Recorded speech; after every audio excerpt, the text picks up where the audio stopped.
Selamat mendengarkan podcast ini. Shalom saudara, salam sejahtera. Kebenaran hari ini berjudul Menunda Menabur. Gereja harus memberi pelayanan yang baik, yaitu mengajarkan kebenaran yang dapat mengubah cara berpikir atau paradigma jemaat. Gereja yang hanya mengajarkan mujizat dan berkat-berkat jasmani untuk diklaim dari Tuhan adalah gereja yang memarkir jemaat di dalam dunia sehingga jemaat berpikir secara duniawi terus-menerus. Jemaat seperti ini berpotensi tergiring ke dalam api kekal. Kalau orang didorong ke gereja hanya supaya memperoleh mujizat dan berkat-berkat materi atau berkat jasmani, serta pemenuhan kebutuhan jasmani, mereka sudah disesatkan. Kalau jemaat diajar untuk memperoleh berkat berlipat ganda, 30, 60, 100 kali lipat, karena memberi persembahan, itu berarti suatu pembodohan. Pembodohan sampai tingkat penyesatan. Dan dampaknya adalah kebinasaan.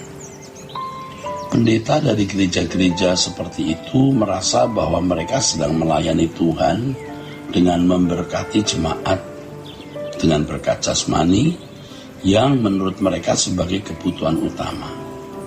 Tanpa disadari, pendeta-pendeta tersebut sebenarnya menyesatkan jemaat dengan memindahkan fokus.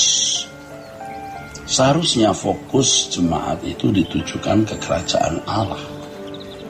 Langit baru, bumi baru, mencari perkara-perkara yang di atas, bukan yang di bumi.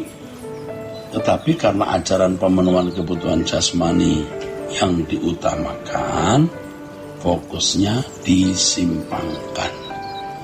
Dalam hal ini tidak sedikit gereja menjadi alat iblis untuk menyesatkan jemaat sehingga jemaat terhilang dari hadirat Allah. Pendeta-pendeta yang sebenarnya bukan hamba Tuhan yang benar tersebut biasanya menjadi hamba uang yang dipakai iblis untuk menyesatkan umat. Hamba Tuhan palsu ini bukan berarti tidak bisa berkhotbah. Mau bisa saja berkhotbah dengan baik. Bukan berarti tidak bisa mengadakan mujizat. Oh, bisa. Mereka bisa mengadakan mujizat. Orang-orang seperti itu juga memikat banyak orang karena perilakunya kelihatan baik. Sulit dijumpai kesalahannya. Bisa berpenampilan kelihatan agung, ya, mulia.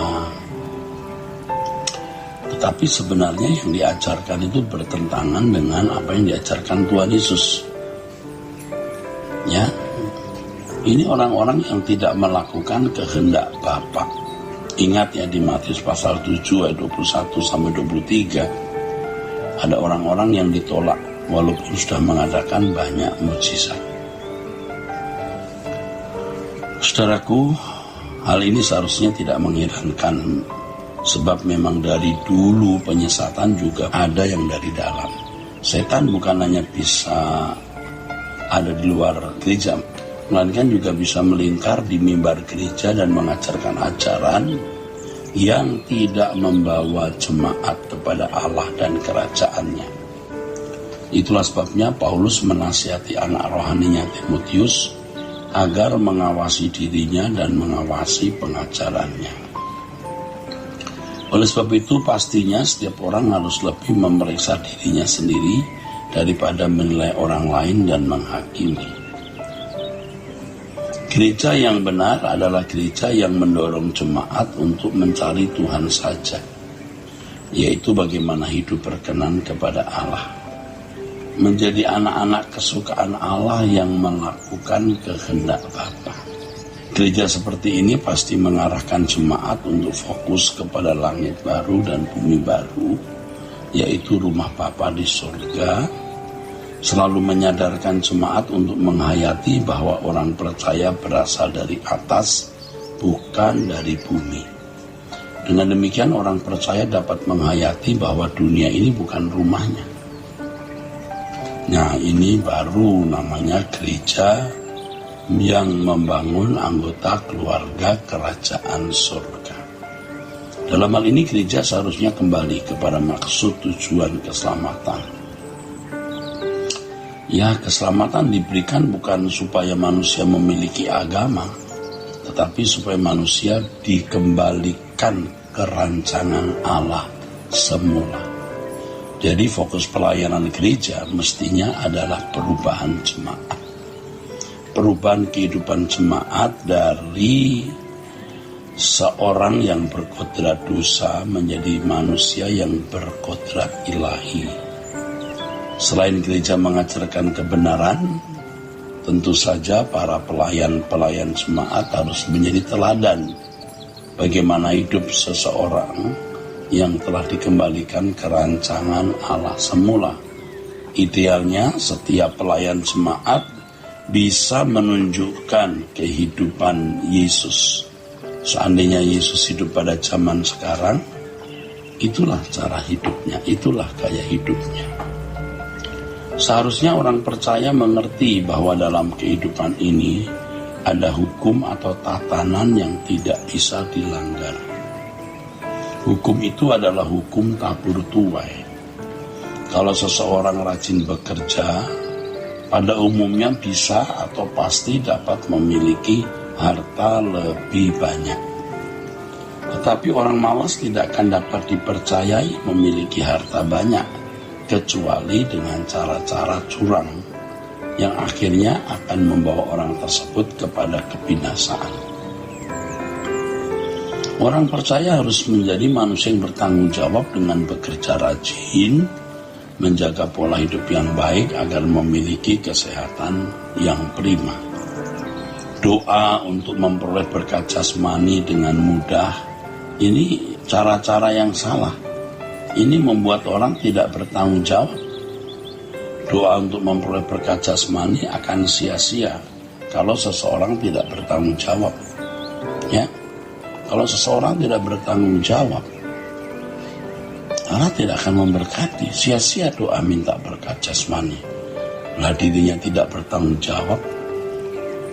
Dengan demikian sebenarnya masalah pemenuhan kebutuhan jasmani bukanlah masalah yang besar.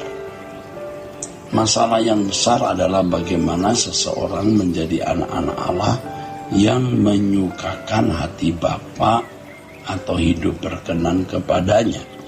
Sebab kalau berkat jasmani cukup, ya, dicari dengan tanggung jawab.